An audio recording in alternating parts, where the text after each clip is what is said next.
नमस्कार, सत श्री अकाल। मैं हाँ कंवर संधू। अज दे शो की ओवरव्यू च तुहाडा सब का स्वागत। इस प्रोग्राम च दो मुख मसलों बारे मैं अज गल करूँगा।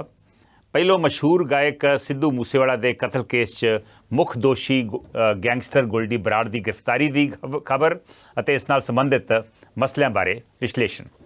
फिर श्रोमणी अकाली दल च चल रहे घमसान बारे गल करूँगा। सिद्धू मूसेवाला का बड़ी बेरहमी नाल 29 मई ਨੂੰ उसके पिंड लागे कतल कर दिता गया सी। इस कतल की जिम्मेवारी उस वेले कैनेडा च रहिंदे गैंगस्टर गोल्डी बराड़ और उहदे साथियों ने चुकी सी। ताज़ियां खबरों मुताबक उहदी कुछ दिन पहला कैलीफोर्निया अमेरिका च गिरफ्तारी हो गई है। कौन है गोल्डी बराड़ जो अपने आप को लॉरेंस बिश्नोई गैंग का मैंबर दसदा है? जे उहदी गिरफ्तारी की रिपोर्ट सही है तो की उन्होंने अमेरिका भारत के हवाले करने लई राजी होऊगा? उसकी अमेरिका तो एक्सट्राडिशन विच की दिक्कत या दिक्कतां आ सकदियां ने? इधर पंजाब च श्रोमणी अकाली दल च सीनियर लीडर्स जिहड़े ने सीनियर लीडरां च जबरदस्त कशमकश घमसान जिहड़ा वा चल रहा वा। की है अकाली दल पार्टी की मौजूदा स्थिति? जिहड़े दौ पेच वखरे वखरे धिरां वल्लों लग रहे हैं, की उन्हां नाल सुखबीर बादल मुड़ तो लोगों का विश्वास जित सकणगे? पर पहला गल गोल्डी बराड़ की। कौन है गोल्डी बराड़ जिन्हें पिछले करीब 6 महीनों तो लोगों नूं, पंजाब के लोगों नूं अते मुल्क दियां कई सुरक्षा एजेंसियां नूं वक्त पाया होया है।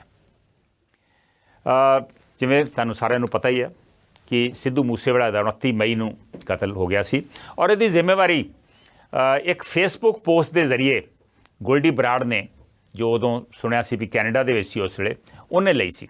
उन्हें इस फेसबुक पोस्ट किया सी कि गोल्डी बराड़ गोल्डी बराड़ अते सचिन बिश्नोई जिहड़े ने वो इस कतल की जिम्मेवारी लेंदे ने और वो दोवें लॉरेंस बिश्नोई ग्रुप के मैंबर ने।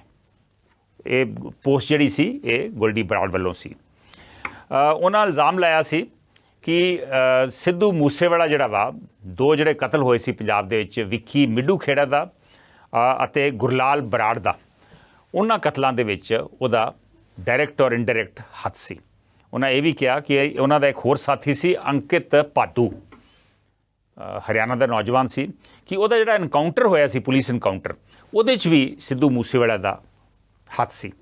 सिद्धू मूसेवाला के परिवार ने इन्हां सारे दोषों को बिल्कुल सिरे तो नकारिया वा। उन्हें कहा यह बिल्कुल गलत है, लेकिन ये गोल्डी बराड़ का उस वेले का दोष सी। और बाद दे विच पिछले महीने जो एक डेरा प्रेमी प्रदीप सिंह का बेअदबी के केसां दे विच वो वांटेड सी, गिरफ्तार होया सी, बाहर पैरोल दे बेल दे उत्ते सी। उहदा जो कतल होया उहदी भी जिम्मेवारी गोल्डी बराड़ ने फेसबुक ते पोस्ट पा के उदों भी लई सी। आपां अज गल करनी है भी कौन है गोल्डी बराड़? जिहड़ा एक गुरलाल बराड़ की जिहड़ी मैं गल कर रहा भी उहदा कतल होया सी, उहदा एक कज़न लगदा और ये पिछों मुक्तसर तो और इसका जो फादर है वो ASI सी शमशेर सिंह पुलिस के विच, और किसी कतल दे विच, किसी मर्डर केस दे विच उहदी इनवॉल्वमेंट पाई गई सी और उहदे करके उहनूं कंपैलसरीली रिटायर कर दिता गया सी। वैसे चंगे खांदे पींदे परिवार तो ने, काफ़ी मीडिया दे विच इन्हां दे घर दी मुक्तसर दे विच जिहड़ा इन्हां दा घर आ, जद्दी घर आ या बनाया गया घर आ, उहदियां फोटोआं दिखाईयां गईयां वा और चंगियां कोठी जिहड़ी आ घर चंगा बनया होया। उत्थों लगदा वा कि खांदा पींदा ये परिवार सी। इन्हें सुनिया मैं BA की सी पहलों, और BA करन तो बाद इत्थे जो BA करदा सी इहनूं लोकी जिहड़े दोस्त सी डॉक्टर बुलाउंदे सीगे। उस तो बाद सुनिया मैं कि कुछ साल पहलों 5 साल पहलों एक कैनेडा स्टूडेंट वीज़ा ते चला गया। कुछ रिपोर्ट्स मुताबिक 2014 च गया, पर बहुतियां रिपोर्ट्स कहंदियां 2017 दे विच उत्थे चला गया सी। लेकिन उहदी इनवॉल्वमेंट इन्हां केसिस दे विच लगातार जिहड़े गैंगस्टर्स के केस सी उन्हां च पाई गई और उत्थों भी वो अपने जिहड़े बाकी गैंग के मैंबर सी उन्हां नाल संपर्क दे विच सी। जदों साल पहलों गुरलाल पहलवान का कतल होया उहदे च भी गोल्डी बराड़ का नाम सी, नाम जिहड़ा सी पुलिस ने उदों दस्सिया सी। इहदा असली नाम एक्चुअली हैगा सतविंदरजीत और इहदा मतलब है 28 साल की उम्र है और ये कैनेडा दे विच जिवें आपां दस्सिया भी पढ़न वास्ते गया सी। लेकिन उत्थों करीब महीना पहलों दसदे आ ਇਹ ਅਮਰੀਕਾ ਸ਼ਿਫਟ ਹੋ ਗਿਆ ਸੀ। ਹੁਣ ਇਹ ਪਤਾ ਨਹੀਂ ਵੀ ਅਮਰੀਕਾ ਦਾ ਇਹਦਾ ਕੋਲ ਵੀਜ਼ਾ ਸੀ ਜਾਂ ਨਜਾਇਜ਼ ਢੰਗ ਨਾਲ ਅਮਰੀਕਾ ਪਹੁੰਚਿਆ ਵਾ, ਪਰ ਉਹਨੂੰ ਲੱਗਦਾ ਸੀ ਵੀ ਸ਼ਾਇਦ ਜੇ ਅਮਰੀਕਾ ਮੈਂ ਪਹੁੰਚ ਜਾਵਾਂ ਅਤੇ ਉੱਥੋਂ ਮੈਨੂੰ ਇੰਡੀਆ ਦੇ ਵਿੱਚ ਲਿਆਉਣਾ ਮੁਸ਼ਕਿਲ ਹੋ ਜਾਊਗਾ। ਸ਼ਾਇਦ ਇਸ ਮਕਸਦ ਦੇ ਨਾਲ ਉਹ ਉੱਥੇ ਪਹੁੰਚਿਆ ਸੀ। ਹੁਣ ਆਪਾਂ ਨੈਕਸਟ ਇਸ਼ੂ 'ਤੇ ਆਉਂਦੇ ਹਾਂ। ਗੈਂਗਸਟਰ ਗੋਲਡੀ ਬਰਾੜ ਦੀ ਅਮਰੀਕਾ ਤੋਂ ਭਾਰਤ ਵਾਪਸੀ 'ਚ ਕੀ ਪੈ ਸਕਦੀਆਂ ਹਨ ਦਿੱਕਤਾਂ। ਜੋ ਰਿਪੋਰਟਸ ਆ ਰਹੀਆਂ ਨੇ ਕਰੀਬ ਸਾਰੀਆਂ ਜਿਹੜੀਆਂ ਅਖਬਾਰਾਂ ਦੇ ਜਿਹੜੇ ਵੈਬ ਐਡੀਸ਼ਨ ਨੇ ਉਹਨਾਂ ਦੇ ਵਿੱਚ ਇਹ ਖਬਰ ਪੜ੍ਹ ਸਕਦੇ ਹਾਂ ਆਪਾਂ, TV 'ਤੇ ਵੀ ਚੱਲ ਰਹੀਆਂ ਵਾ ਖਬਰਾਂ ਕਿ ਫ੍ਰੈਸਨੋ ਪੁਲਿਸ ਨੇ ਉਹਨੂੰ ਉੱਥੇ ਡਿਟੇਨ ਕੀਤਾ ਵਾ, ਔਰ ਕੁਝ ਰਿਪੋਰਟਸ ਮੁਤਾਬਕ ਆਲਮੋਸਟ 10 ਦਿਨ ਪਹਿਲਾਂ ਉਹਨੂੰ ਡਿਟੇਨ ਕੀਤਾ ਹੋਇਆ ਵਾ। ਇਹਦੀ ਪੁਸ਼ਟੀ ਜਿਹੜੀ ਆ ਇੰਡੀਅਨ ਸੁਰੱਖਿਆ ਏਜੰਸੀਆਂ ਦੇ ਸੋਰਸਿਸ ਨੇ ਵੀ ਕੀਤੀ ਆ, ਹਾਲਾਂਕਿ ਕੋਰਟ ਹੋਣ ਨੂੰ ਕੋਈ ਤਿਆਰ ਨਹੀਂ। ਔਰ ਪਤਾ ਲੱਗਾ ਵਾ ਕਿ ਸ਼ਾਇਦ ਪੰਜਾਬ ਦੇ ਮੁੱਖ ਮੰਤਰੀ ਭਗਵੰਤ ਮਾਨ ਨੇ ਗੁਜਰਾਤ ਦੇ ਵਿੱਚ ਪ੍ਰੈਸ ਕਾਨਫਰੰਸ ਕਰਕੇ ਦੱਸਿਆ ਕਿ ਕੈਲੀਫੋਰਨੀਆ ਤੋਂ ਉਹਨਾਂ ਨੂੰ ਖਬਰ ਆਈ ਆ ਕਿ ਇਹ ਉੱਥੇ ਡਿਟੇਨ ਹੋਇਆ ਵਾ। ਫ੍ਰੈਸਨੋ ਸ਼ਹਿਰ ਜਿਹੜਾ ਵਾ, ਮੈਨੂੰ ਉੱਥੇ ਜਾਣ ਦਾ ਮੌਕਾ ਮਿਲਿਆ। ਕੈਲੀਫੋਰਨੀਆ ਦੇ ਜਿਹੜਾ ਉੱਥੋਂ ਦੀ ਕੈਪੀਟਲ ਹੈ ਕੈਲੀਫੋਰਨੀਆ ਕਾਫੀ ਵੱਡੀ ਸਟੇਟ ਆ।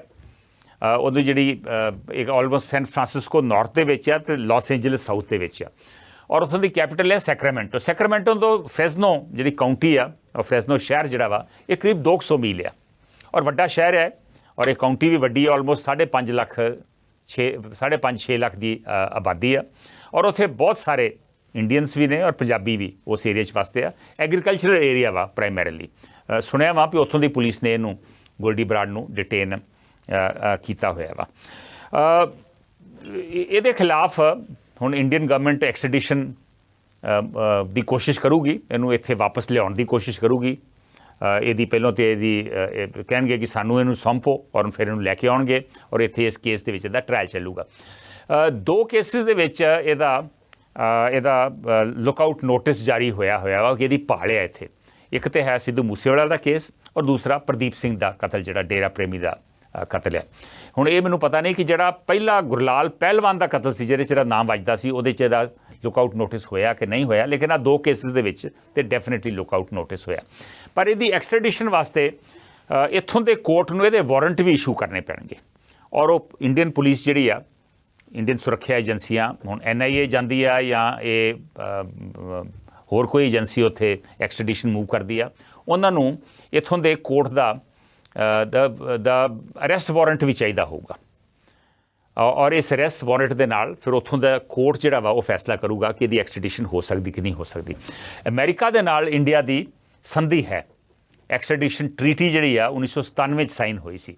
ਇਸ ਵੇਲੇ ਇੰਡੀਆ ਦੀ ਐਕਸਟ੍ਰੈਡੀਸ਼ਨ ਟ੍ਰੀਟੀ 47 ਜਾਂ 48 ਮੁਲਕਾਂ ਦੇ ਨਾਲ ਹੈ। 8 ਜਾਂ 10 ਮੁਲਕਾਂ ਦੇ ਨਾਲ ਸਾਡੀ ਅਰੇਂਜਮੈਂਟ ਆ, ਸੰਧੀ ਹੈ ਨਹੀਂ ਕੋਈ। ਲੇਕਿਨ ਅਮਰੀਕਾ ਦੇ ਨਾਲ ਔਰ ਕੈਨੇਡਾ ਦੇ ਨਾਲ 1987 ਦੇ ਵਿੱਚ ਇਹ ਸੰਧੀ ਸਾਈਨ ਹੋਈ ਸੀ।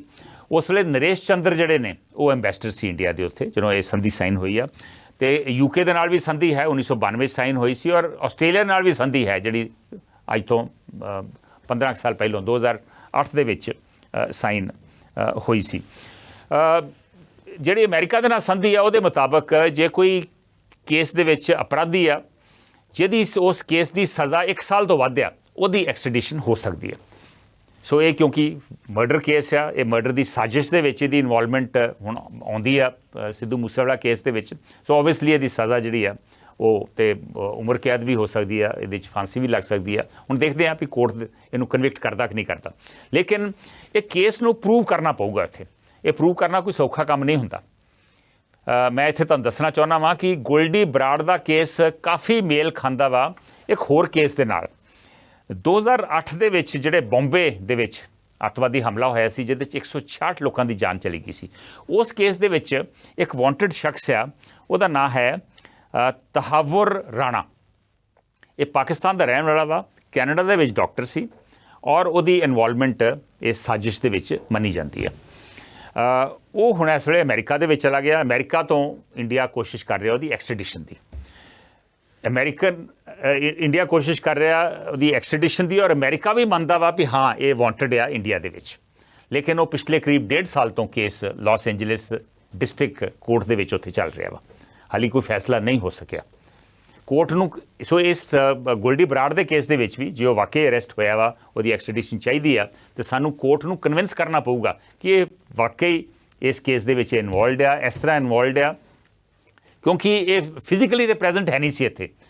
जिवें तहव्वुर राणा फिजिकली प्रेजेंट नहीं सी बॉम्बे अतवादी हमले दे विच, लेकिन वो वांटेड आ उस केस दे विच, साजिश दे विच उहदी इनवॉल्वमेंट सी। इस तरह गोल्डी बराड़ की साजिश के इनवॉल्वमेंट है।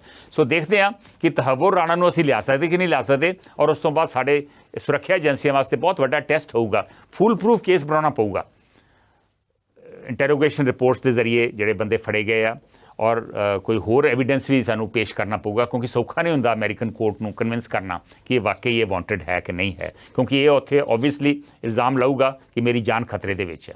सो इस करके कुछ मुल्कां तो इस करके भी एक्सट्रैडिशन नहीं हुंदी, क्योंकि उत्थे डेथ पनिशमेंट जिहड़ी आ वो उत्थे खत्म की हुई है, बैंड आ, लेकिन इंडिया दे विच डेथ सेंटेंस है। सो इस करके वो मुल्क कह देंगे जी भी तुसीं तैनूं फांसी ते चढ़ा दोगे, तो फांसी चढ़ाउणा तो साडे मुताबिक गैर कानूनी है। सो लेकिन अमेरिका दे विच फांसी अलाउड है उत्थे प्रोविजन फांसी का। सो इस करके इहदी एक्सट्रैडिशन उस पक्षों ते हो सकती है, लेकिन कन्विंस करना पऊ कि वाकई इस केस दे विच इहदी इनवॉल्वमेंट है। इस तो इलावा एक मसला होर बनना, मसला वो बनना कि जे इन्हें उत्थे असाइलम लई कोशिश की हुई है कि वाकई ये सियासी तौर पर जो इत्थे हो रहा वो नाल सहमत नहीं, और इनू उत्थे पनाह मिलनी चाहिए है, शरण मिलनी चाहिए है, फिर वो पहलों उस केस का भी फैसला हो। हालांकि एक्सट्रैडिशन ट्रीटी के मुताबिक जिहड़ा बंदा अपराधी आ, जिहड़ा बंदा वांटेड आ किसी केस दे विच, जिहड़ा अपराध करदा वा, वो शरण उन्होंने कोई गारंटी नहीं भी उन्होंने शरण मिलूगी। बहुत सारे केसिस दे शरण नहीं दी जाती, लेकिन वो टाइम लगता वा। हुण तुहानूं याद आ कि 2020 दे विच यूके तो विजय मालिया का केस सीगा, वो इत्थे बैंक फ्रॉड करके गया सी, फैसला हो गया 2020 दे विच भी उन्होंने एक्सट्रैडिट किया जाऊगा, पर उन्हें असाइलम लिए अपलाई किया होया सी, वो असाइलम का फैसला हाली तक नहीं होया। सो ऑलमोस्ट 2 साल हो गए वो केस असाइलम का केस उत्थे चल रहा वा। सो ये भी एक मसला बनना वा जे गोल्डी बराड़ ने वाकई उत्थे असाइलम लिए ट्राई की हुई है। लेकिन पिछले कुछ सालों तो ਜਦੋਂ ਦੀ बीजेपी सरकार आई है, ये काफ़ी कोशिश करके लैके आई है अपराधियों को। करीब ऑलमोस्ट 18 अपराधी पिछले करीब 8 सालों के आ चुके हैं। उन्होंने तुहानूं याद ही आ कि जगतार सिंह तारा भी 2015 के लिया गया, जिहड़ा पंजाब दे विच वांटेड सी, और होर भी 2-3 बिजनेसमैन ने वड्डे, नीरव मोदी जिहड़ा डायमंड बिजनेसमैन है, हीरे जवाहरात दा बिजनेस करदा, और एक होर आर्म्स डीलर संजय भंडारी, ਉਹਦੀ भी एक्सट्रैडिशन अगले दिनों के होने वाली है। सो इस करके एक्सट्रैडिशन हो सकती है गोल्डी बराड़ की, लेकिन आ 2-3 मसले जिहड़े अड़िक्कां आउणगीआं, असाइलम की और दूसरी केस नूं साबित करन दी। सो देखते हैं कि ये जिहड़ियां अड़चनां आउंदियां वा इन्हां नूं सरहदियां सुरक्षा एजेंसियां किवें दूर करदियां। हुण आपां तीसरे मसले ते आउने आ कि गोल्डी बराड़ की गिरफ्तारी नाल हुण सिद्धू मूसेवाले के कतल की गुत्थी सुलझेगी। ये वड्डी प्राप्ति है जे वाकई उहदी अरैसट हो गई है। हुण वड्डी इस तो वड्डी प्राप्ति ये होगी उन्होंने वापस इंडिया च लैके आउणा। इस केस दे विच टोटल 35 बंदे नामजद सी। जदों ये चार्जशीट दायर हुई है अगस्त दे विच, उहदे 24 बंदे दे नाम सी, 24 बंदे उदों तक अरैसट हो चुके सी। टोटल ना है 35, लेकिन 24 बंदे अरैसट हो चुके सी, और ये बड़ी वड्डी चार्जशीट सी, ऑलमोस्ट 1850 पेज की सी। उन्हां दे विच जो अरैसट होए बंदे दिखाए गए, उन्हां दे विच दस्सिया गया सी कि जिहड़े शूटर सी वो 5 शूटर उदों तक गिरफ्तार हो गए सी। एक शूटर बाद दे विच दीपक मुंडी जिहड़ा बाद अरैसट होया। ये 6 शूटर सी टोटल इस केस दे विच, जिन्हां चों जगरूप रूपा ते मनप्रीत ये तो एनकाउंटर च मारे गए सी भखना पिंड दे विच अमृतसर के नेड़े। 3 अरैसट किए सी दिल्ली पुलिस ने, परिवरत फौजी कशिश ते केशव ते दीपक मुंडी नूं बाद नेपाल बॉर्डर तो जी कई दिल्ली पुलिस और पंजाब पुलिस और होर कई पुलिस फड़ के लैके आए सी।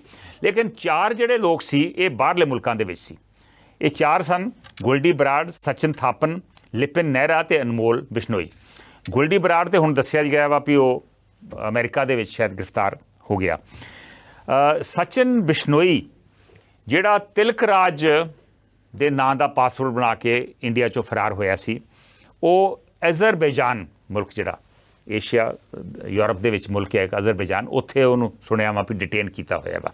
इस तो इलावा अनमोल बिश्नोई जिहड़ा सचिन बिश्नोई दा भरा वा, ਉਹ ਇੱਥੇ ਭਾਨੂ ਪ੍ਰਤਾਪ ਦੇ ਨਾਂ 'ਤੇ ਪਾਸਪੋਰਟ ਬਣਾ ਕੇ ਨਿਕਲਿਆ ਸੀ ਇੰਡੀਆ 'ਚੋਂ। ਉਹ ਪਹਿਲਾਂ ਕੈਨੇਡਾ ਗਿਆ, ਕੈਨੇਡਾ ਤੋਂ ਕੀਨੀਆ ਗਿਆ, ਔਰ ਕੀਨੀਆ ਦੇ ਵਿੱਚ ਸੁਣਿਆ ਵੀ ਗ੍ਰਿਫਤਾਰ ਹੋ ਗਿਆ। ਸੋ ਇਹ ਜਿਹੜੇ 4 ਬੰਦੇ ਬਾਹਰ ਸੀ, 3 ਫੜੇ ਹੋਏ ਆ ਕਿਤੇ ਨਾ ਕਿਤੇ, ਲੇਕਿਨ ਚੌਥਾ ਬੰਦਾ ਵਾ ਇੱਕ ਲਿਪਿਨ ਨਹਿਰਾ, ਉਹਦਾ ਭਰਾ ਪਵਨ ਨਹਿਰਾ ਆਲਰੇਡੀ ਇਹ ਗੁਰਗਾਉਂ ਦਾ ਰਹਿਣ ਵਾਲਾ, ਗੁਰੂਗ੍ਰਾਮ ਦਾ। ਉਹਦਾ ਭਰਾ ਜਿਹੜਾ ਵਾ ਆਲਰੇਡੀ ਜੇਲ੍ਹ ਦੇ ਵਿੱਚ ਆ, ਲੇਕਿਨ ਇਹ ਲਿਪਿਨ ਨਹਿਰਾ ਜਿਹੜਾ ਵਾ ਇਹ ਦੱਸਿਆ ਜਾਂਦਾ ਵੀ ਇਸ ਵੇਲੇ ਕੈਨੇਡਾ ਦੇ ਵਿੱਚ ਆ। ਗੋਲਡੀ ਬਰਾੜ ਦੇ ਨਾਲ ਸੰਪਰਕ ਦੇ ਵਿੱਚ ਸੀ, ਗੋਲਡੀ ਬਰਾੜ ਤੇ ਫੜਿਆ ਗਿਆ। ਹੁਣ ਲਿਪਿਨ ਨਹਿਰਾ ਨੂੰ ਫੜਨਾ ਜਿਹੜਾ ਵਾ ਇਹ ਅਗਲੀ ਪੁਲਿਸ ਵਾਸਤੇ, ਸੁਰੱਖਿਆ ਏਜੰਸੀਆਂ ਵਾਸਤੇ, ਨੈਸ਼ਨਲ ਇਨਵੈਸਟੀਗੇਸ਼ਨ ਏਜੰਸੀ ਵਾਸਤੇ, NIA ਵਾਸਤੇ ਇਹ ਵੱਡੀ ਇੱਕ ਚੈਲੰਜ ਆ। ਲੇਕਿਨ ਹੁਣ ਕਰੀਬ ਸਾਰੇ ਬੰਦੇ ਫੜੇ ਗਏ ਆ। ਕੁਝ ਲੋਕੀ ਜਿਹੜੇ ਹੋਰ ਜਿਨ੍ਹਾਂ ਦੀ ਸਾਜ਼ਿਸ਼ ਦੇ ਵਿੱਚ ਇਨਵੋਲਵਮੈਂਟ ਸੀ ਉਹ ਨਹੀਂ, ਲੇਕਿਨ ਜਿਹੜੇ ਬਹੁਤੇ ਬੰਦੇ ਸੀ, ਸ਼ੂਟਰ ਸਾਰੇ ਆਇਡੈਂਟੀਫਾਈ ਹੋ ਗਏ, ਬਾਹਰਲੇ ਬੰਦੇ ਕਰੀਬ ਸਾਰੇ ਫੜੇ ਗਏ। ਸੋ ਮੇਰਾ ਖਿਆਲ ਹੈ ਕਾਫੀ ਹੱਦ ਤੱਕ ਇਹ ਜਿਹੜੀ ਗੁੱਥੀ ਆ ਇਹ ਸੁਲਝ ਜਾਊਗੀ, ਔਰ ਜਦੋਂ ਗੋਲਡੀ ਬਰਾੜ ਆ ਗਿਆ ਉਹਦੇ ਤੋਂ ਹੋ ਸਕਦਾ ਵਾ ਕੁਝ ਨਾ ਹੋਰਾਂ ਦਾ ਪਤਾ ਲੱਗੇ, ਔਰ ਫਿਰ ਹੋਰ ਬੰਦੇ ਵੀ ਸ਼ਾਇਦ ਅਰੈਸਟ ਜਿਹੜੇ ਨੇ ਉਹ ਉਸ ਤੋਂ ਬਾਅਦ ਹੋ ਸਕਣਗੇ। ਹੁਣ ਆਪਾਂ ਇਸ ਮਸਲੇ ਤੇ ਆਪਾਂ ਡਿਸਕਸ਼ਨ ਕਰਦੇ ਰਹਾਂਗੇ, ਕਿਉਂਕਿ ਇਹ ਮਸਲਾ ਬੜਾ ਸੀਰੀਅਸ ਹੈ। ਇਸ ਤੋਂ ਬਾਅਦ ਹੁਣ ਆਪਾਂ ਅਕਾਲੀ ਦਲ ਪੋਲਿਟਿਕਸ ਤੇ ਆਉਂਦੇ ਹਾਂ। ਸੁਖਬੀਰ ਸਿੰਘ ਬਾਦਲ ਦੇ ਨਵੇਂ ਪੈਂਤਰੇ ਦਾ ਕੀ ਪਵੇਗਾ ਅਕਾਲੀ ਦਲ ਦੀ ਸਿਆਸਤ ਉੱਤੇ ਅਸਰ? ਪਿਛਲੇ ਕਰੀਬ 3-4 ਦਿਨਾਂ ਤੋਂ ਅਕਾਲੀ ਦਲ ਦੀ ਸਿਆਸਤ ਜਿਹੜੀ ਆ ਕਾਫੀ ਪੱਕੀ ਹੋਈ ਆ, ਔਰ ਜਿਵੇਂ ਤੁਹਾਨੂੰ ਪਤਾ ਵਾ ਕਿ ਜਦੋਂ ਮਾਰਚ 2022 ਦੀਆਂ ਪੰਜਾਬ ਅਸੈਂਬਲੀ ਚੋਣਾਂ ਹੋਈਆਂ, ਅਕਾਲੀ ਦਲ ਦੀ ਬਹੁਤ ਬੁਰੀ ਹਾਰ ਹੋਈ। ਸਿਰਫ 3 ਸੀਟਾਂ 117 ਚੋਂ ਮਿਲੀਆਂ ਉਹਨਾਂ ਨੂੰ। ਪਿਛਲੀ ਵਾਰੀ ਨਾਲੋਂ ਹੀ ਆਲਮੋਸਟ ਵਾਈਪ ਆਊਟ ਹੀ ਹੋ ਗਏ, ਚੌਥਾ ਹਿੱਸਾ ਸੀਟਾਂ ਘੱਟ ਸੀ। ਉਸ ਤੋਂ ਬਾਅਦ ਇੱਕ ਇਕਬਾਲ ਸਿੰਘ ਝੁੰਡਾ ਕਮੇਟੀ ਬਣਾ ਦਿੱਤੀ ਗਈ ਸੁਖਬੀਰ ਸਿੰਘ ਬਾਦਲ ਵੱਲੋਂ ਵੀ ਤੁਸੀਂ ਦੱਸੋ ਵੀ ਕੀ ਕਰਨ ਦੀ ਲੋੜ ਹੈ, ਪਾਰਟੀ ਨੂੰ ਦਾ ਦੁਬਾਰਾ ਤੋਂ ਪੁਨਰਗਠਨ ਕਿਵੇਂ ਕੀਤਾ ਜਾਵੇ। ਇਕਬਾਲ ਸਿੰਘ ਝੁੰਡਾ ਦੀ ਰਿਪੋਰਟ ਆ ਗਈ 4 ਮਹੀਨੇ ਪਹਿਲਾਂ। ਉਹਨਾਂ ਨੇ ਕਿਹਾ ਕਿ ਸਾਰਾ ਢਾਂਚਾ ਪਹਿਲਾਂ ਭੰਗ ਕਰੋ, ਨਵਾਂ ਢਾਂਚਾ ਬਣਾਓ। ਉਸ ਤੋਂ ਬਾਅਦ 4 ਮਹੀਨੇ ਪਹਿਲਾਂ ਸਾਰਾ ਢਾਂਚਾ ਭੰਗ ਕੀਤਾ ਗਿਆ, ਕੋਰ ਕਮੇਟੀ ਵੀ ਖਤਮ ਕਰਤੀ ਗਈ, ਲੇਕਿਨ ਸੁਖਬੀਰ ਸਿੰਘ ਬਾਦਲ ਬਤੌਰ ਪ੍ਰਧਾਨ ਆਪਣੇ ਅਹੁਦੇ ਤੇ ਕਾਇਮ ਰਹੇ।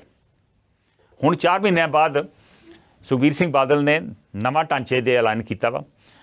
ਪ੍ਰਧਾਨ ਤੇ ਉਹ ਹੈ ਹੀ, ਚੀਫ ਪੈਟਰਨ ਮੁੱਖ ਸਰਪ੍ਰਸਤ ਜਿਹੜਾ ਵਾ ਉਹਨਾਂ ਨੇ ਪ੍ਰਕਾਸ਼ ਸਿੰਘ ਬਾਦਲ ਨੂੰ ਰੱਖਤਾ। ਸਰਪ੍ਰਸਤ ਯਾਨੀ ਪੈਟਰਨ ਰਣਜੀਤ ਸਿੰਘ ਬ੍ਰਹਮਪੁਰਾ ਨੂੰ, ਦੋਵੇਂ ਸੀਨੀਅਰ ਲੀਡਰ ਨੇ। ਔਰ ਇਸ ਤੋਂ ਇਲਾਵਾ 9 ਮੈਂਬਰ ਦੀ ਇੱਕ ਸਲਾਹਕਾਰ ਕਮੇਟੀ ਬਣ ਗਈ, ਔਰ 25 ਮੈਂਬਰ ਦੀ ਕੋਰ ਕਮੇਟੀ ਦਾ ਐਲਾਨ ਕਰ ਦਿੱਤਾ। ਜਿੰਨੇ ਲੀਡਰ ਬਾਗੀ ਸੁਰ ਕੱਢ ਰਹੇ ਸਨ, ਜਗਮੀਤ ਬਰਾੜ, ਬੀਬੀ ਜਗੀਰ ਕੌਰ ਔਰ ਮਨਪ੍ਰੀਤ ਅਯਾਲੀ, ਇਹਨਾਂ ਨੂੰ ਬਾਹਰ ਰੱਖਿਆ ਗਿਆ। ਹੋਰ ਪਰਿਵਾਰ ਦਾ ਮੈਂਬਰ ਸੁਖਬੀਰ ਸਿੰਘ ਬਾਦਲ ਤੇ ਪ੍ਰਕਾਸ਼ ਸਿੰਘ ਬਾਦਲ ਤੋਂ ਇਲਾਵਾ ਹੋਰ ਪਰਿਵਾਰ ਦਾ ਮੈਂਬਰ ਉਸ ਕਮੇਟੀ 'ਚ ਨਹੀਂ ਸ਼ਾਮਲ ਕੀਤਾ ਗਿਆ। ਨਾ ਆਦੇਸ਼ ਪ੍ਰਤਾਪ ਕੈਰੋਂ, ਨਾ ਬਿਕਰਮ ਮਜੀਠੀਆ, ਨਾ ਹਰਸਿਮਰਤ ਬਾਦਲ, ਨਾ ਕੋਈ ਹੋਰ ਪਰਿਵਾਰ ਦਾ ਮੈਂਬਰ। ਲੇਕਿਨ ਇਹਨਾਂ ਦੇ ਵਿੱਚੋਂ ਆਦੇਸ਼ ਪ੍ਰਤਾਪ ਜਿਹੜਾ ਵਾ ਸ਼ਾਇਦ ਉਹਨੂੰ ਕੱਢਣ ਵਾਸਤੇ ਸ਼ਾਇਦ ਬਾਕੀ ਮੈਂਬਰ ਵੀ ਬਾਹਰ ਰੱਖੇ ਗਏ, ਉਹਨੂੰ ਬਾਹਰ ਰੱਖਣ ਵਾਸਤੇ ਬਾਕੀ ਮੈਂਬਰ ਵੀ ਬਾਹਰ ਰੱਖੇ ਗਏ। ਜਦੋਂ ਇਹ ਐਲਾਨ ਹੋਇਆ, ਇਹ ਜਿਹੜੇ ਬਾਗੀ ਸੁਰਾਂ ਨੂੰ, ਜਿਹੜੇ ਵੀ ਬਾਗੀ ਸੁਰ ਦੇ ਲੀਡਰ ਸੀ, ਇਹਨਾਂ ਨੂੰ ਕਿਸੇ ਕਮੇਟੀ 'ਚ ਨਹੀਂ ਪਾਇਆ ਗਿਆ। ਤੇ ਜਗਮੀਤ ਬਰਾੜ ਨੇ ਫਿਰ ਜਿਹੜੀ ਏਕਤਾ ਕਮੇਟੀ ਦਾ ਗਠਨ ਕੀਤਾ ਸੀ ਅਕਤੂਬਰ 'ਚ, ਉਹਦੀ ਐਕਸਪੈਂਸ਼ਨ ਕੀਤੀ, 12 ਹੋਰ ਮੈਂਬਰ ਐਡ ਕਰਤੇ ਗਏ। ਉਹ 12 ਮੈਂਬਰ ਕੌਣ ਸੀ? ਉਹਦੇ 'ਚ ਆਦੇਸ਼ ਪ੍ਰਤਾਪ ਕੈਰੋਂ ਵੀ ਸੀ, ਉਹਦੇ ਬੀਬੀ ਜਗੀਰ ਕੌਰ ਵੀ ਸੀ, ਸੁੱਚਾ ਸਿੰਘ ਛੋਟੇਪੁਰ ਵੀ ਸੀ, ਰਵੀ ਕਰਨ ਕਾਲੋਂ ਵੀ ਸੀ ਜੋ ਨਿਰਮਲ ਸਿੰਘ ਕਾਲੋਂ ਦਾ ਬੇਟਾ ਵਾ, ਔਰ ਅਰਵਿੰਦਰਪਾਲ ਸਿੰਘ ਪੱਖੋਕੇ ਵੀ ਸਨ। ਹੋਰ ਵੀ ਕੁਝ ਲੀਡਰ ਸਨ। ਲੇਕਿਨ ਉਹਦਾ ਇੱਕ ਰਿਐਕਸ਼ਨ ਹੋਇਆ। ਅੱਜ 2 ਜਿਹੜੇ ਉਹਨਾਂ ਦੇ ਵਿੱਚ ਜਿਹੜੇ ਇਸ ਏਕਤਾ ਕਮੇਟੀ ਦੇ ਮੈਂਬਰ ਜਗਮੀਤ ਬਰਾੜ ਨੇ ਅਨਾਊਂਸ ਕੀਤੇ ਸੀ, ਅੱਜ 2 ਨੇ ਆਪਣੇ ਆਪ ਨੂੰ ਪਾਸੇ ਕਰ ਲਿਆ। ਉਹ ਹਨ ਰਵੀ ਕਰਨ ਕਾਲੋਂ ਤੇ ਅਰਵਿੰਦਰਪਾਲ ਸਿੰਘ ਪੱਖੋਕੇ। ਇਹਦਾ ਮਤਲਬ ਹੈ ਵੀ ਅਕਾਲੀ ਦਲ ਦੇ ਵਿੱਚ ਕਾਫੀ ਘਮਸਾਨ ਚੱਲ ਰਿਹਾ ਵਾ, ਕਾਫੀ ਇੱਕ ਦੂਜੇ ਦੀ ਕਸ਼ਮਕਸ਼ ਇੱਕ ਦੂਜੇ ਦੇ ਵਿਚਕਾਰ ਚੱਲ ਰਹੀ ਆ। ਔਰ ਇਹ ਜਿਹੜਾ ਨਵਾਂ ਇਹਨਾਂ ਨੇ ਪੈਂਤਰਾ ਸੁਖਬੀਰ ਸਿੰਘ ਬਾਦਲ ਨੇ ਵਰਤਿਆ ਵਾ, ਮੇਰਾ ਖਿਆਲ ਇਹਦੇ ਨਾਲ ਹੋਰ ਪਾੜਾ ਜਿਹੜਾ ਵਾ ਅਗਲੇ ਦਿਨਾਂ ਦੇ ਵਿੱਚ ਵੱਧ ਸਕਦਾ ਵਾ। ਕੁਝ ਲੀਡਰ ਜਿਹੜੇ ਕੋਰ ਕਮੇਟੀ ਦੇ ਮੈਂਬਰ ਅਨਾਊਂਸ ਕੀਤੇ ਆ, ਜਾਂ ਜਿਹੜੇ ਸਲਾਹਕਾਰ ਕਮੇਟੀ ਦੇ ਅਨਾਊਂਸ ਕੀਤੇ ਆ, ਹੋ ਸਕਦਾ ਉਹ ਜਗਮੀਤ ਬਰਾੜ ਵੱਲ ਆ ਜਾਣ। ਕੁਝ ਜਗਮੀਤ ਬਰਾੜ ਦੇ ਮੈਂਬਰ ਜਿਹੜੇ ਆ ਕਮੇਟੀ ਦੇ, ਏਕਤਾ ਕਮੇਟੀ ਦੇ ਮੈਂਬਰ, ਉਹ ਵਾਪਸ ਚਲੇ ਜਾਣ। ਸੋ ਇਹ ਜਿਹੜਾ ਪਾੜਾ ਵਾ ਅਗਲੇ ਦਿਨਾਂ 'ਚ ਹੋਰ ਵਧਣ ਦੇ ਆਸਾਰ ਨੇ ਮੇਰੇ ਮੁਤਾਬਕ। ਲਾਸਟ ਮਸਲੇ ਤੇ ਆਉਣੇ, ਕਿਉਂਕਿ 3-4 ਮਿੰਟ ਰਹਿ ਗਏ ਹੁਣ। ਕੀ ਸੁਖਬੀਰ ਸਿੰਘ ਬਾਦਲ ਪੰਜਾਬ ਦੇ ਲੋਕਾਂ ਦਾ ਮੁੜ ਤੋਂ ਜਿੱਤ ਸਕਦਾ ਹੈ ਵਿਸ਼ਵਾਸ? ਮੇਰਾ ਖਿਆਲ ਆ ਕਿ ਜਿਸ ਤਰੀਕੇ ਨਾਲ ਉਹ ਚੱਲ ਰਹੇ ਆ, ਜਿਸ ਤਰੀਕੇ ਦੀਆਂ ਉਹ ਨੀਤੀਆਂ ਲੈ ਕੇ ਆਏ ਆ, ਉਹ ਲੋਕਾਂ ਦਾ ਵਿਸ਼ਵਾਸ ਨਹੀਂ ਜਿੱਤ ਸਕੇ। ਲੋਕਾਂ ਦੇ ਮਨਾਂ 'ਚੋਂ ਉਹ ਲੱਥੇ ਹੋਏ ਆ। ਉਹਨਾਂ ਕਰਕੇ ਉਹਨਾਂ ਦੇ ਪਰਿਵਾਰ ਦੇ ਖਿਲਾਫ ਵੀ ਕਾਫੀ ਜਿਹੜੀ ਹੇਟਰੇਡ ਜਿਹੜੀ ਆ ਉਹ ਪੈਦਾ ਹੋਈ ਆ। ਮੈਨੂੰ ਲੱਗਦਾ ਵਾ ਕਿ ਉਹਨਾਂ ਨੂੰ ਔਰ ਪਾਰਟੀ ਨੂੰ ਦੁਬਾਰਾ ਤੋਂ ਆਪਣੇ ਨੂੰ ਰੀਇਨਵੈਂਟ ਕਰਨਾ ਪਊਗਾ। ਕਿਵੇਂ ਕਰਨਾ ਪਊਗਾ? ਆਪਾਂ ਵੇਖ ਹੀ ਰਹੇ, ਇੱਕ ਉਦਾਹਰਨ ਆਪਣੇ ਸਾਹਮਣੇ ਆ। ਕਾਂਗਰਸ ਦੇ ਲੀਡਰ ਰਾਹੁਲ ਗਾਂਧੀ ਆਪਣੇ ਨੂੰ ਰੀਇਨਵੈਂਟ ਕਰਨ ਦੀ ਕੋਸ਼ਿਸ਼ ਕਰ ਰਿਹਾ। ਭਾਰਤ ਜੋੜੋ ਯਾਤਰਾ ਦੇ ਉੱਤੇ ਨੇ ਔਰ ਪਿਛਲੇ ਆਲਮੋਸਟ 3 ਮਹੀਨਿਆਂ ਤੋਂ ਉਹ ਲਗਾਤਾਰ ਪੈਦਲ ਯਾਤਰਾ ਕਰ ਰਹੇ ਆ। ਇਹ ਪੈਦਲ ਯਾਤਰਾ ਇਸੇ ਤਰ੍ਹਾਂ ਚੱਲਦੀ ਰਹੂਗੀ ਅਗਲੇ ਦਿਨਾਂ ਦੇ ਵਿੱਚ ਵੀ। ਔਰ ਕਿਸੇ ਨੇ ਰਾਹੁਲ ਗਾਂਧੀ ਨੂੰ ਪੁੱਛਿਆ ਕਿ ਰਾਹੁਲ ਗਾਂਧੀ ਬਾਰੇ ਆਹ ਕਹਿੰਦੇ ਆ, ਰਾਹੁਲ ਗਾਂਧੀ ਬਾਰੇ ਉਹ ਕਹਿੰਦੇ ਜਿਹੜੇ ਰਾਹੁਲ ਗਾਂਧੀ ਤੁਸੀਂ ਗੱਲ ਕਰ ਰਹੇ ਮੈਂ ਉਹਨੂੰ ਬਹੁਤ ਪਿੱਛੇ ਛੱਡ ਚੁੱਕਾ ਵਾਂ, ਉਹ ਤੁਹਾਡੇ ਮਨ 'ਚ ਹੈ, ਮੇਰੇ ਮਨ 'ਚ ਹੈ ਨਹੀਂ। ਸੋ ਇਸ ਤਰ੍ਹਾਂ ਦੇ ਇਹਨਾਂ ਨੂੰ ਰਵੱਈਆ ਅਪਣਾਉਣਾ ਪਊਗਾ ਕਿ ਸੁਖਬੀਰ ਬਾਦਲ ਜਿਹੜਾ ਲੋਕਾਂ 'ਚੋਂ ਉਤਰ ਚੁੱਕਾ ਵਾ ਉਹਨੂੰ ਪਿੱਛੇ ਛੱਡ ਕੇ ਨਵਾਂ ਸੁਖਬੀਰ ਬਾਦਲ ਇਨਵੈਂਟ ਕਰਨਾ ਪਊ, ਰੀਇਨਵੈਂਟ ਕਰਨਾ ਪਊ। ਔਰ ਉਹ ਸੁਖਬੀਰ ਬਾਦਲ ਨੂੰ ਪਹਿਲਾਂ ਲੋਕਾਂ ਤੋਂ ਮਾਫੀ ਮੰਗਣੀ ਪਊ ਜਿਹੜੀਆਂ ਉਹਨਾਂ ਨੇ ਗਲਤੀਆਂ ਕੀਤੀਆਂ। ਬੇਅਦਬੀ ਦੇ ਕੇਸਾਂ ਦੇ ਵਿੱਚ ਜਿਹੜੀ ਉਹਨਾਂ ਨੇ ਕਾਰਵਾਈ ਨਹੀਂ ਕੀਤੀ, ਫਾਇਰਿੰਗ ਦੇ ਕੇਸਾਂ ਦੇ ਵਿੱਚ ਜਿਹੜੀ ਪੁਲਿਸ ਅਫਸਰਾਂ ਦੇ ਖਿਲਾਫ ਕਾਰਵਾਈ ਉਸ ਵੇਲੇ ਨਹੀਂ ਕੀਤੀ, ਜਿਹੜੀ ਡੇਰਾ ਸੱਚਾ ਸੌਦੇ ਨਾਲ ਜਿਹੜੇ ਉਹਨਾਂ ਨੇ ਮੀਟਿੰਗਸ ਕੀਤੀਆਂ, ਜਿਹੜਾ ਉਹਨਾਂ ਨਾਲ ਸਿਆਸਤ ਕਰਨ ਦੀ ਕੋਸ਼ਿਸ਼ ਕੀਤੀ, ਉਹਦੀ ਮਾਫੀ ਮੰਗਣੀ ਪਊਗੀ। ਜਿਹੜੇ ਦਾਗੀ ਅਫਸਰਾਂ ਨੂੰ ਉਹਨਾਂ ਨੇ ਉੱਚੇ ਅਹੁਦਿਆਂ 'ਤੇ ਲਾਇਆ, ਉਹਦੀ ਮਾਫੀ ਮੰਗਣੀ ਪਊਗੀ। ਔਰ ਉਹਨਾਂ ਨੂੰ ਇਹ ਵੀ ਕਹਿਣਾ ਪਊਗਾ ਕਿ ਉਹਨਾਂ ਤੋਂ ਗਲਤੀ ਹੋਈ, ਜਿਹੜਾ ਉਹਨਾਂ ਨੇ ਆਪਣਾ ਬਿਜ਼ਨਸ ਜਿਹੜਾ ਸੀ ਉਹਨੂੰ ਆਪਣੀ ਸਿਆਸਤ ਦੇ ਨਾਲ ਇਕੱਠੇ ਚਲਾਉਣ ਦੀ ਕੋਸ਼ਿਸ਼ ਕੀਤੀ। ਇਸ ਤੋਂ ਬਾਅਦ ਉਹਨਾਂ ਨੂੰ ਸ਼ਾਇਦ ਰਾਹੁਲ ਗਾਂਧੀ ਵਾਂਗੂ ਇੱਕ ਪਦ ਯਾਤਰਾ 'ਤੇ ਜਾਣਾ ਪਊ, ਪਿੰਡ ਇੱਕ ਪਾਸਿਓਂ ਤੁਰ ਪੈਣ, 1 ਸਾਲ ਦੀ ਪਦ ਯਾਤਰਾ ਕਰਨ। ਵੈਸੇ ਤਾਂ ਉਹਨਾਂ ਦਾ ਇਸ ਨਾਲ ਭਾਰ ਵੀ ਘੱਟ ਜੂਗਾ, ਪਰ ਸ਼ਾਇਦ ਉਹਨਾਂ ਦੀ ਸਿਆਸਤ ਤੌਰ ਦੇ ਉੱਤੇ ਉਹਨਾਂ ਨੂੰ ਗੇਨ ਹੋਊਗਾ, ਇਹਦਾ ਫਾਇਦਾ ਹੋਊਗਾ, ਉਹਨਾਂ ਦਾ ਭਾਰ ਸਿਆਸੀ ਤੌਰ 'ਤੇ ਵੱਧ ਵੀ ਇਹਦੇ ਨਾਲ ਸਕਦਾ ਵਾ। ਇਸ ਤੋਂ ਬਾਅਦ ਮੇਰੇ ਖਿਆਲ ਇੱਕ ਨਵੀਂ ਨੀਤੀ ਉਹਨੂੰ ਲੈ ਕੇ ਆਉਣਾ ਪਊ, ਆਪਣੇ ਆਪ ਨੂੰ ਰੀਇਨਵੈਂਟ ਕਰਨਾ ਪਊ, ਪਾਰਟੀ ਨੂੰ ਰੀਇਨਵੈਂਟ ਕਰਨਾ ਪਊ ਔਰ ਆਈਡੀਓਲੋਜੀ ਵਜੋਂ ਵੀ ਇੱਕ ਨਵੀਂ ਆਈਡੀਓਲੋਜੀ ਪੇਸ਼ ਕਰਨੀ ਪਊਗੀ। ਹੁਣ ਤੱਕ ਅਕਾਲੀ ਦਲ ਭਾਜਪਾ ਨਾਲ ਰਲ ਕੇ ਚੱਲਦਾ ਰਿਹਾ ਵਾ, ਉਹਦੇ ਨਾਲ ਠੀਕ ਹੈ ਉਹਨਾਂ ਨੂੰ ਸ਼ਹਿਰੀ ਵੋਟ ਮਿਲਦੀ ਰਹੀ ਹੈ, ਲੇਕਿਨ ਉਹਦੇ ਨਾਲ ਉਹਨਾਂ ਨੂੰ ਢਾਹ ਵੀ ਲੱਗੀ ਆ ਕਿਉਂਕਿ ਬਤੌਰ ਖੇਤਰੀ ਪਾਰਟੀ ਉਹਦਾ ਵਜੂਦ ਘਟਿਆ ਵਾ। ਸੋ ਉਹਨਾਂ ਨੂੰ ਇਹ ਵੀ ਸੋਚਣਾ ਪਊਗਾ ਕਿ ਅਸੀਂ ਬਤੌਰ ਖੇਤਰੀ ਪਾਰਟੀ ਆਪਣੇ ਉਹਨੂੰ ਪੇਸ਼ ਕਰਨਾ ਵਾ ਜਾਂ ਇੱਕ ਸੈਂਟਰ ਦੀ ਪਾਰਟੀ ਦਾ ਸਹਿਯੋਗੀ ਪੇਸ਼ ਕਰਨਾ ਵਾ। ਸੋ ਇਹ ਫੈਸਲੇ ਉਹਨਾਂ ਨੂੰ ਲੈਣੇ ਪੈਣਗੇ। ਜੇ ਉਹ 3-4 ਚੀਜ਼ਾਂ ਨਹੀਂ ਕਰਨਗੇ, ਜੇ ਉਹ ਮਾਫੀ ਨਹੀਂ ਮੰਗਣਗੇ, ਜੇ ਉਹ ਪਦ ਯਾਤਰਾ ਨਹੀਂ ਕਰਨਗੇ, ਲੋਕਾਂ ਦੇ ਵਿੱਚ ਵਿਚਰਨਗੇ ਨਹੀਂ, ਆਪਣੀ ਆਈਡੀਓਲੋਜੀ ਮੁੜ ਤੋਂ ਰਿਵਾਈਜ਼ ਨਹੀਂ ਕਰਨਗੇ, ਤੇ ਮੇਰਾ ਮੰਨਣਾ ਵਾ ਕਿ ਉਹਨਾਂ ਵਾਸਤੇ ਲੋਕਾਂ ਦਾ ਵਿਸ਼ਵਾਸ ਜਿੱਤਣਾ ਜਿਹੜਾ ਵਾ ਉਹ ਮੁਸ਼ਕਿਲ ਹੋਊਗਾ। ਔਰ ਉਹਨਾਂ ਨੂੰ ਆਸ ਆ ਕਿ ਸ਼ਾਇਦ ਲੋਕੀ ਜਦੋਂ ਜਿਵੇਂ ਅਕਾਲੀ ਦਲ ਤੇ ਕਾਂਗਰਸ ਤੋਂ ਅੱਕ ਕੇ ਆਪ ਨੂੰ ਲੈ ਆਏ, ਹੁਣ ਆਪ ਤੋਂ ਅੱਕ ਕੇ ਹੋ ਸਕਦਾ ਅਕਾਲੀ ਦਲ ਨੂੰ ਲੈ ਆਉਣ, ਹੋ ਸਕਦਾ ਵਾ, ਪਰ ਇਹ ਵੀ ਹੋ ਸਕਦਾ ਵੀ ਇਹ ਨਾ ਹੋਵੇ। ਸੋ ਇਸ ਕਰਕੇ ਉਹਨਾਂ ਨੂੰ ਆਪਣੇ ਆਪ ਨੂੰ ਰੀਇਨਵੈਂਟ ਕਰਕੇ ਆਪਣੇ ਆਪ ਨੂੰ ਦੁਬਾਰਾ ਤੋਂ ਇੱਕ ਨਵਾਂ ਸੁਖਬੀਰ ਬਾਦਲ ਲੋਕਾਂ ਦੇ ਸਾਹਮਣੇ ਪੇਸ਼ ਕਰਨਾ ਪਊਗਾ, ਨਵੀਂ ਅਕਾਲੀ ਦਲ ਲੋਕਾਂ ਦੇ ਸਾਹਮਣੇ ਇੱਕ ਬਤੌਰ ਪਾਰਟੀ ਪੇਸ਼ ਕਰਨੀ ਪਊਗੀ। ਅੱਜ ਦੇ ਓਵਰਵਿਊ 'ਚ ਇੰਨਾ ਹੀ। ਨਮਸਕਾਰ, ਸਤਿ ਸ਼੍ਰੀ ਅਕਾਲ।